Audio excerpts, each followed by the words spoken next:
尊敬的面粉们好，今天你们赚钱了吗？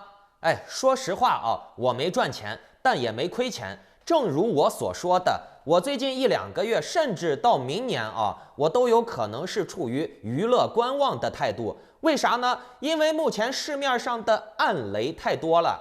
我之前在节目中说过的币安有很大可能性会被美国制裁，那这是一颗大雷。还有一个呢，就是灰度目前也出现问题了，可能有些网友都略有耳闻了啊。那这个雷也是非常巨大的。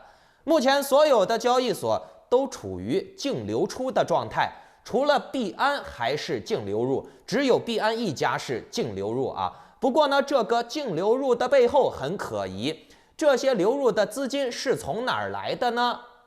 别的交易所都流出了，就只有你币安是净流入，那这个钱是不是共产党扶持他的呢？为了制造鹤立鸡群、众人皆堂我独自龙傲天的广告效应呢？很难说。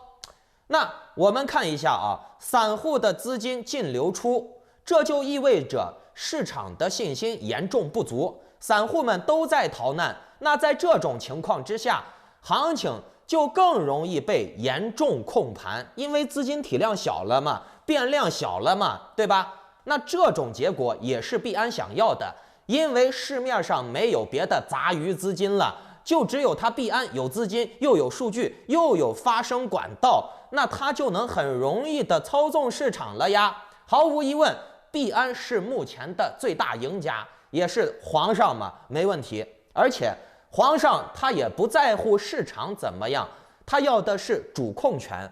韭菜们迟早会涨回来的，韭菜是没有记忆的，到时候呢再打个广告拉盘，就又能吸引韭菜了，对不对？而届时钱是他一个人赚的，多好的，因为同行呀，其他的项目方交易所都给他跪下了，都认他做老大哥了，对吧？好，我们来讲正题啊。在节目开始之前呢，请打开屏幕下方的点赞、订阅、小铃铛啊。那把今天的节目转发分享到3个平台以上，截图发送到我的邮箱，就可以参与抽取这个月的 NFT 大奖了。好，我先来说一下我们投资的误区啊。首先，投资具有风险，那这个是肯定的，但是这个风险有多大呢？是否可控呢？这就是我们投资要考虑的问题。我举几个典型的投资例子啊，比如股票，股票是被监管机构已经有严格的风险把关了，所以说呢，一个股票的涨跌不会太夸张。那么这也就意味着，不出意外或者是极端事件的情况下，你买股票，你的风险是不会太大的，对吧？那我再给大家举个例子，比如开店啊。开店，因为你有实体店面、实体装修、货物呀、房租成本在，那你的风险是不会太大的。你主要的风险点就是在于没有客户，或者是销售额不足以对冲经营成本。但这也是可控的，你可以通过租便宜一点的房子，缩短租期，或者是通过促销活动呀、薄利多销来降低风险啊，裁员之类的。实在不行呢，就把店铺整体转让啊，你还能赚个转让费啊，拿转让费把自己的经营成本一对冲，你的亏损往往不会太多，所以你的风险也不会太大。那除了极端情况啊，像什么国家给你动态清零，全部都不让开门，不让人家出门，那这种我们不算在内啊。我刚说的这2种风险是完全可控的，什么股票开店，对吧？你的风险是完全由你自主能把握的。可你们看啊，现在的币圈是什么样子？现在的币圈完全都是暗箱操作，项目方手里面有多少币你不知道，项目方什么时候发个推拉个盘你不知道，咱们皇上赵长鹏什么时候发个推拉盘砸盘你不知道，甚至你买的币的本身的目的是什么，他们是不是为了要做游戏，他们是不是为了要做平台做服务，你根本不会知道，你也不可能知道，他也不会让你知道啊。我们买的项目是不是为了割韭菜，就为了归零骗一波就跑，你不知道。但是大部分的项目都是这种结果啊。这是大家都历历在目的，我就不用多说了。所以目前加密货币市场的风险是完全不可控的啊！你把币买了，你把钱交出去了，生死就不由你了啊！而这种风险，它往往还有延时性的。什么是延时性风险啊？比如说你现在买了币了，哎，你看它目前是好好的，不涨不跌的，然后呢，你就安心的去睡觉了。可是呢，当你一觉睡起来，我的妈呀，跌了30%、40%，腰斩了，归零了。哎，那你说你这样玩，你还不如去赌博呢，是不是？至少你在赌桌上打麻将，赢了输了，一局定胜负，你全程参与，而且说停就停，你随时可以不玩了，不会有遗留风险，不会有延时风险，你可以睡个好觉。而且麻将的概率是公平的，运气加出牌技巧是能够提升你的胜率的，等于赢亏你是完全自主可以掌握的。但是币圈不一样呀，币圈是去中心化的哦，你们都被去中心化了，你们还怎么查找资料、查找证据、查找蛛丝马迹呢？你还怎么能掌握呢？只能是项目方拿捏你们嘛，对吧？项目方把你给中心化了，你们是被去中心化的啊。而且这个炒币啊，对人的身心伤害都挺大的。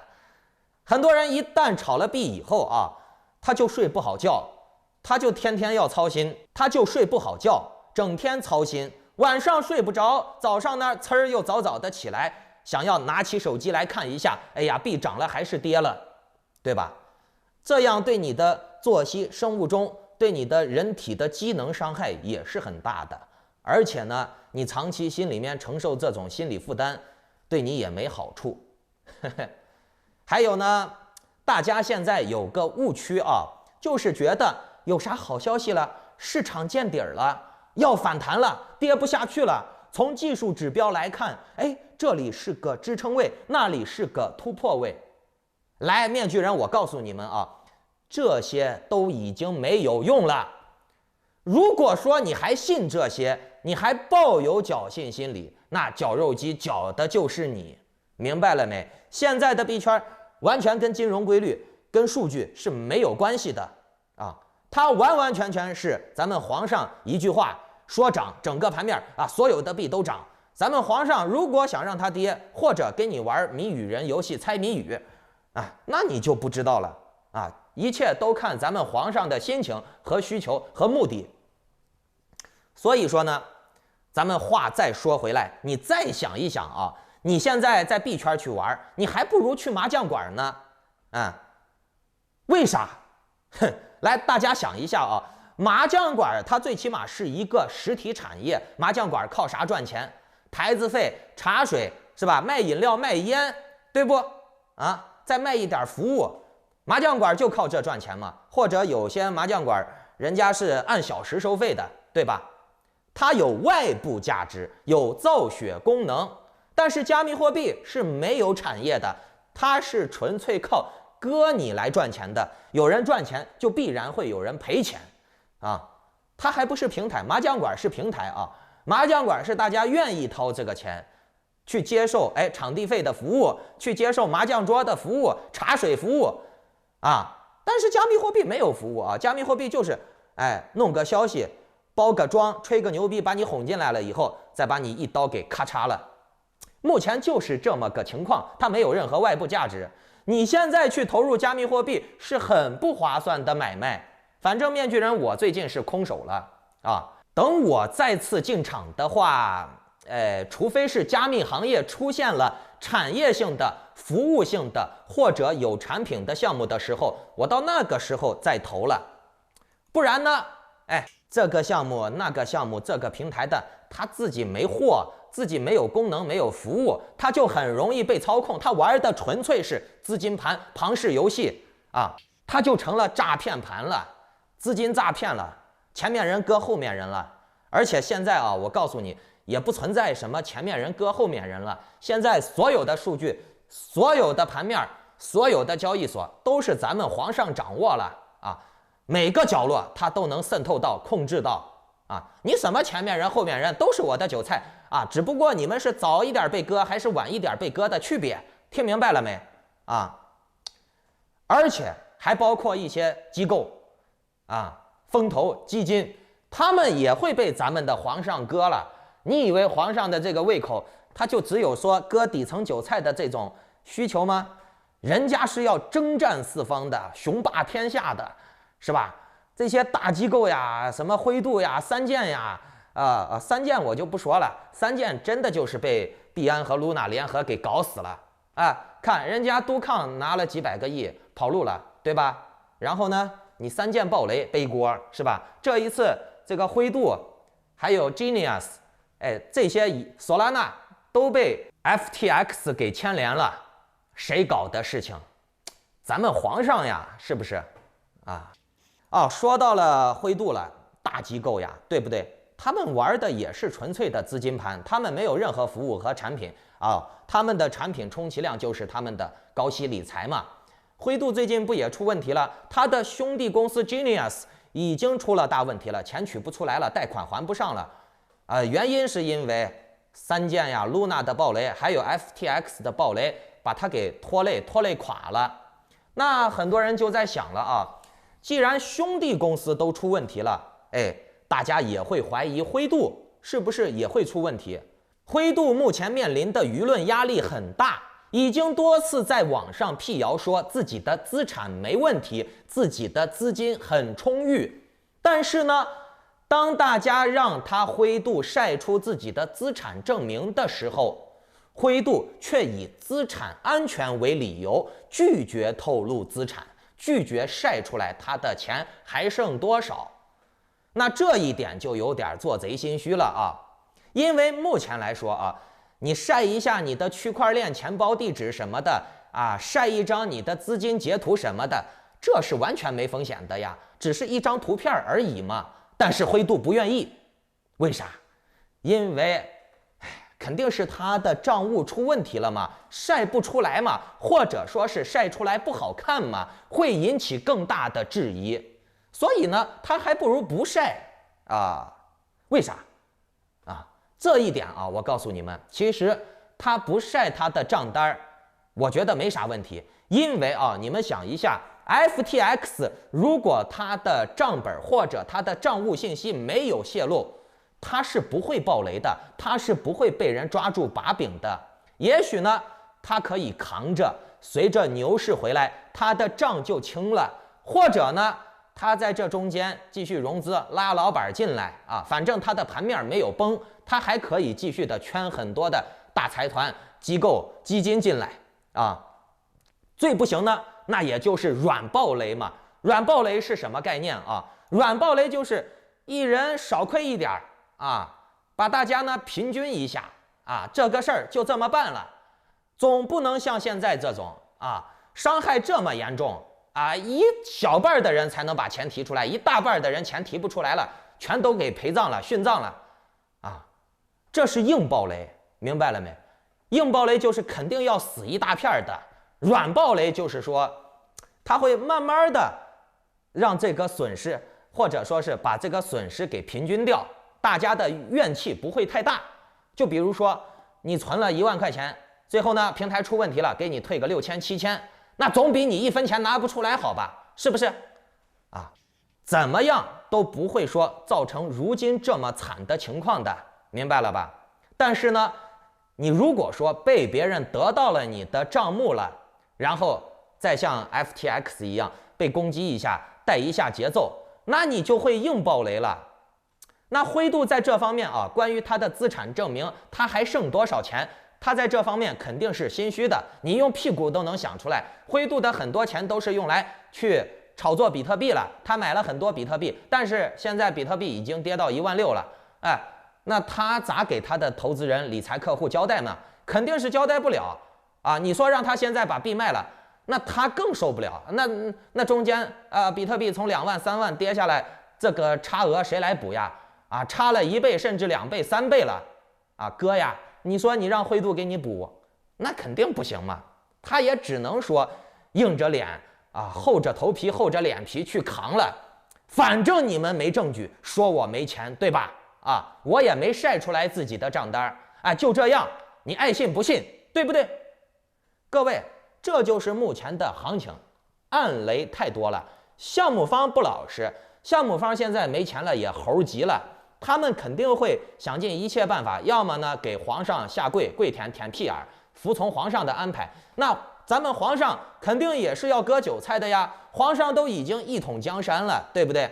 但是咱们皇上又面临着被美国政府给收拾掉的风险，是不是？这是一个雷。那灰度包括他旗下还有合作的乱七八糟投资的项目方机构啊，这些人一爆又是爆一连串，这又是一个雷。还有很多你看不见的雷，暗雷太多了。那在这种情况下，你们有炒币的钱，还不如去麻将馆打2把麻将呢，跟人聊聊天，喝点茶，吹个牛逼，交几个朋友，是不是啊？哥说的是良心话啊。哦，对，至于有人说啊，这2天足球币能不能玩？比如那个体育类的 CHZ 啊，这个币能不能买呢？啊，我想说，你要买，你想玩，你可以玩啊。很可能就是世界杯开幕式之前，哎，你买进去，然后他拉一波啊，冲个喜庆，然后再吸引很多韭菜进来，这个可能性不小。但是，哎，这些都是投机操作，因为你看不到它的基本盘，你看不到它的产业、它的服务啊。你现在买它，完全是因为消息、情绪的炒作。那这种东西也很有可能反过来被那些控盘的人给利用了啊！就是你觉得世界杯开幕了它会涨是吧？那我就不涨，我给你跌，这些都是有可能的。所以说你现在玩的意义不大啊！我给你说的是实话，哎，现在的币圈你别太当回事儿就对了，否则呢你会越陷越深。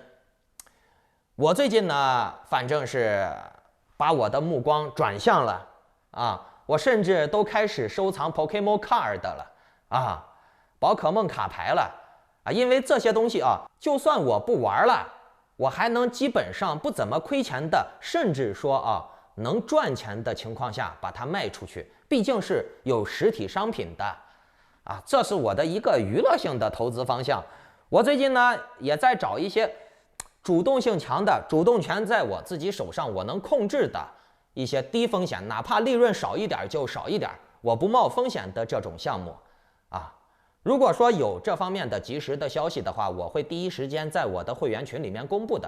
包括如果你们想得到一些行情的分享和观点，以及一些避险指南呀，一些行业的真话呀，因为我又不给交易所打工，我也不舔谁的屁眼，我最瞧不起的就是那些舔交易所屁眼求施舍的狗逼博主啊。